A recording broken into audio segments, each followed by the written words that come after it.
Hello friends, welcome to my channel.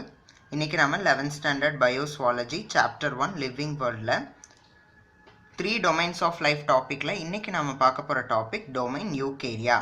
Eukaryotes. ஓகேங்களா? domain Eukarya. First, U அப்படினா true அப்படின்னு அர்த்தம். சரிங்களா? U னா true. Karyon அப்படினா நியூக்ளியஸ். ஓகேங்களா? கேரியான்னா நியூக்ளியஸ் அப்படின்னு அர்த்தம். இதுதான் யூகேரியாவோட meaning. Eu means true, karyon means nucleus. So eukaryotes domain தான் பார்க்க போகிறோம். Eukaryotes are animals which have true nucleus and membrane bound organelles. So eukaryotes animalsக்கு நியூக்ளியஸ் ட்ரூ நியூக்ளியஸ் இருக்கும் அண்ட் மெம்ப்ரெயின் பவுண்ட் ஆர்கனல்ஸ், ஒவ்வொரு ஆர்கனல்ஸ்க்கும் ஒரு மெம்ப்ரெயின் இருக்கும் அப்படின்னு சொல்கிறாங்க. And membrane bound organelles. Eukaryotes are animals which have true nucleus and membrane bound organelles. ஓகேங்களா? Second point என்ன சொல்கிறாங்க?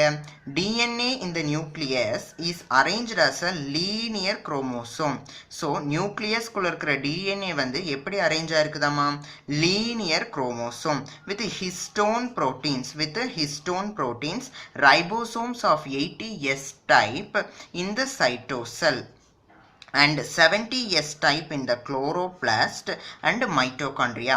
என்ன சொல்ல வராங்கன்னா, நியூக்ளியஸ்குள்ள டிஎன்ஏ வந்து லீனியர் குரோமோசோமா அரேஞ்ச் ஆயிருக்குது. Straight line. ஓகேங்களா? ஒரு ஸ்ட்ரெயிட் லைனாக அரேஞ்ச் ஆயிருக்குது வித் ஹிஸ்டோன் ப்ரோட்டீன்ஸ் வந்து நம்ம ஏற்கனவே தெரியும். ஹிஸ்டோன் ப்ரோட்டீன்ஸோட ஃபங்க்ஷன் என்னது? ஹிஸ்டோன் ப்ரோட்டீன்ஸ் வந்து குரோமோசோமுக்கு வந்து ஒரு ஸ்ட்ரக்சுரல் சப்போர்ட். ஓகேங்களா? ஒரு ஸ்ட்ரக்சுரல் சப்போர்ட் கொடுக்கும். So that is the function of the histone proteins. ஓகேங்களா? DNA in the nucleus is arranged as a linear chromosome with histone proteins. So linear chromosome நாவே அது ஒரு shape இருக்குது. So that is provided by the histone proteins. அப்புறம் ribosomes of 80S type in the cytosol, 70S type in the chloroplast. 80S type இருக்கிற ribosome வந்து சைட்டோசல்ல இருக்குது. Cytosol is nothing but semi-fluid cytoplasm. Semi-fluid in the cytoplasm. Semi-fluid in the cytoplasm. ஓகேங்களா? சைட்டோபிளாசம்ல ஒரு semi fluid substance தான் இந்த சைட்டோசெல். And 70S type இந்த chloroplast தெரியும்ல? So 80S ribosome வந்து சைட்டோசெல் இருக்குது, 70S ரைபோசோம் வந்து குளோரோபிளாஸ்ட்ல இருக்குது அப்படின்னு சொல்றாங்க. And mitochondria. So also mitochondria is present for eukaryotic organisms. Okay, once again, DNA in the nucleus is arranged as a linear chromosome. Linear chromosome நாவே அதுக்கு ஒரு structure இருக்குது. அப்போ அது எது தரும்? Histone proteins. Ribosomes of 80S type in the cytosol and 70S type in the chloroplast and mitochondria. So 80S type ribosome cytosol இருக்குது, 70S type ribosome வந்து குளோரோபிளாஸ்ட்ல இருக்குது. அப்புறம் mitochondria is also present. Next point என்ன சொல்றாங்க? Organisms in this domain R classified under kingdoms, namely Protista, fungi, plantae and animalia. So eukaryotic organisms வந்து 4 கிங்டமா classify பண்ணியிருக்கிறாங்க. What are they? Protista, fungi, plantae and animalia. இந்த kingdoms பற்றியெல்லாம் நம்ம டீப்பாக படிக்கலாம். ஓகேங்களா? ஸோ யூகேரியோட்டிக் ஆர்கானிசம்ஸை 4 கிங்டம்ஸாக கிளாசிஃபை பண்ணியிருக்கிறாங்க. Protista, fungi, Plantae and Animalia. Okay, this is something about your domain Eukarya. So eukaryotes are animals which have true nucleus இருக்கிறது தான் eukaryotes and membrane bound organelles. True nucleus இருந்தாவே எல்லா ஆர்கனல்ஸ்க்குமே membrane இருக்கும். DNA இந்த nucleus is arranged as a linear chromosome. DNA எப்படி arrange ஆயிருக்குதாமா? லீனியர் குரோமோசோம்னாவே அதுக்கு ஒரு ஸ்ட்ரக்சர் இருக்கும். So with histone proteins. அப்போ ஸ்ட்ரக்சரல் சப்போர்ட் கொடுக்கறது எது குரோமோசோம்க்கு? Histone proteins.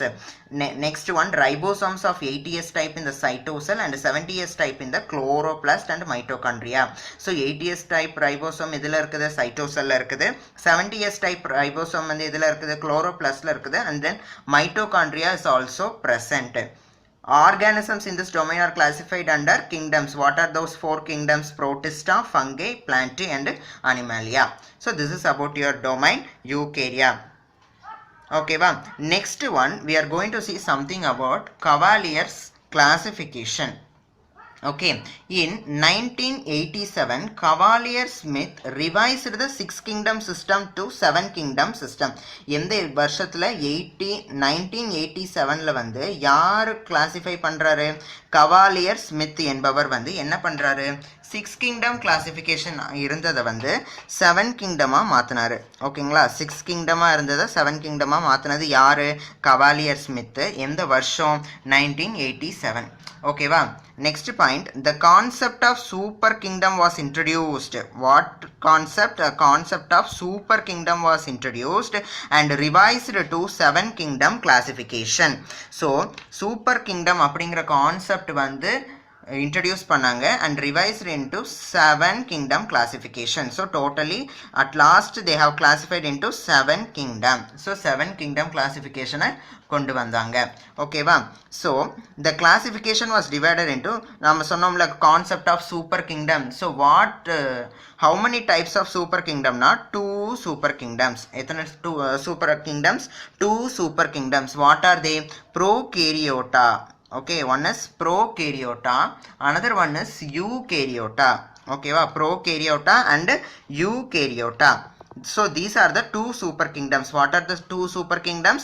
Prokaryota and eukaryota, and 7 kingdoms. So in the 2 super kingdoms la irundha the 7 kingdoms இருக்குது. சரிங்களா. So prokaryota la evlo kingdoms, eukaryota la evlo kingdoms ங்கறத பார்க்கலாம்.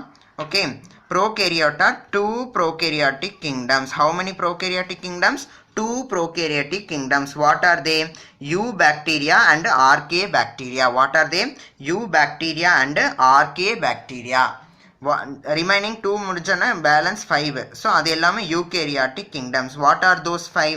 Protozoa, Chromista, Fungi, Plantae, Animalia. Protozoa, Chromista, Fungi, Plantae, Animalia. So இதெல்லாம் தான் 5 eukaryotic kingdoms. 2 prokaryotic kingdoms, Eubacteria and Archaebacteria. 5 eukaryotic kingdoms, Protozoa, Chromista, Fungi, Plantae and Animalia. So classification வந்து ரெண்டு super கிங்டம்ஸா classify பண்றாங்க. One is prokaryota, another one is eukaryota. ரெண்டு prokaryotic kingdoms and 5 eukaryotic kingdoms. What are those 2 prokaryotic kingdoms? Eubacteria and Archaebacteria. What are those 5 eukaryotic kingdoms? Protozoa, Chromista, Fungi, Plantae, Animalia. So these are the super kingdom classification. ஓகேங்களா. இந்த 6 kingdom system 7 kingdom classify பண்ணது யாரு? 1987ல Cavalier Smith அப்படிங்கிறவர். ஓகேவா, 1987ல Cavalier Smith. Okay, next one there is a, so this is something about the super kingdom concept. ஓகேங்களா, இதை பற்றி டீட்டெயிலாக ஒவ்வொரு டாப்பிக்கும் பாட்டனியில் கொடுத்துருக்காங்க. Now we are going to see one do you know box. Curd is one of the best source of probiotics. ஓகேங்களா, curd is one of the best source of probiotics. So this is useful.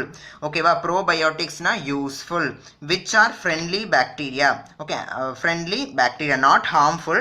ஓகேங்களா, curd வந்து it is best source of probiotics that can improve our health. ஓகேங்களா, example lactobacillus species. lactobacillus species தான் curd